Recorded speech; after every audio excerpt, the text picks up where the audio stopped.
PM किसान योजनार 21तम किस्ती आपणक खाता को भी आसीनी तेबे 2000 टंका पाइबाकू हेले फटाफट करंतु एही काम। नवेम्बर 19 तारिख में प्रधानमंत्री मोदी 2 कोटी चाषी आकाउंट को प्रधानमंत्री किसान योजनार बा पीएम किसान योजनार 21तम किस्ती स्थानांतर करथिले। प्रधानमंत्री मोदी डीबीटी माध्यम प्राय 18 कोटी टंका सीधासलख चाषी बैंक अकाउंट को पठाई।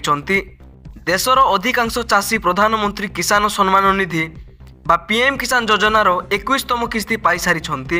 तथापि जदि अनेक चाषी परी आपण ए पर्यंत आपण बैंक अकाउंट रे 2000 टंका पाई नाहंती तेबे चिंता करंतु नाही। ई-केवाईसी जमी विहीन किंबा बैंक विवरणी रे सामान्य त्रुटि जोगु पेमेंट प्रायतः अटकी जाए।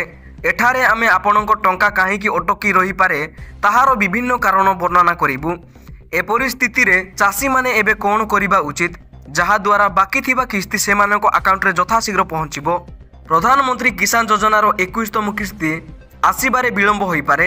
एहार त्रुटि गुड़िक हैला 1 जदि आपण ए पर्यंत ई-केवाईसी पूरण करि नाहंती, जदि फॉर्म पूरण करिबा समय रे आपणकर आधार नंबर बैंक विवरणी किंबा मोबाइल नंबर भूल एंट्री करा जाई अछि। 3 जदि आपणक बैंक अकाउंट आधार सहित लिंक होई नाही। 4 जदि आपणक नाम प्रधानमंत्री किसान हिताधिकारी तालिकार देखा जाऊ नाही।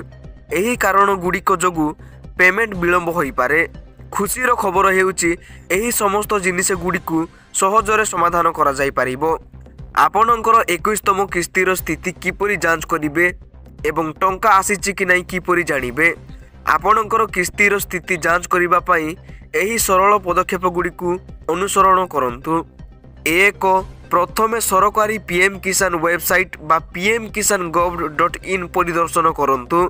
2 फार्मर कॉर्नर विभाग को जांतु एवं बेनिफिशियरी स्टेटस उपरे क्लिक करंतु।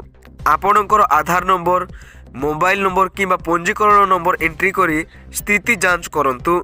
एहा परे आपणक स्क्रीन रे स्पष्ट भाव में देखिबे जे आपणकर पीएम किसान योजना निधि बा पीएम किसान योजनार 21तम किस्ती आसीछि कि नहीं ताहा जानी पारिबे।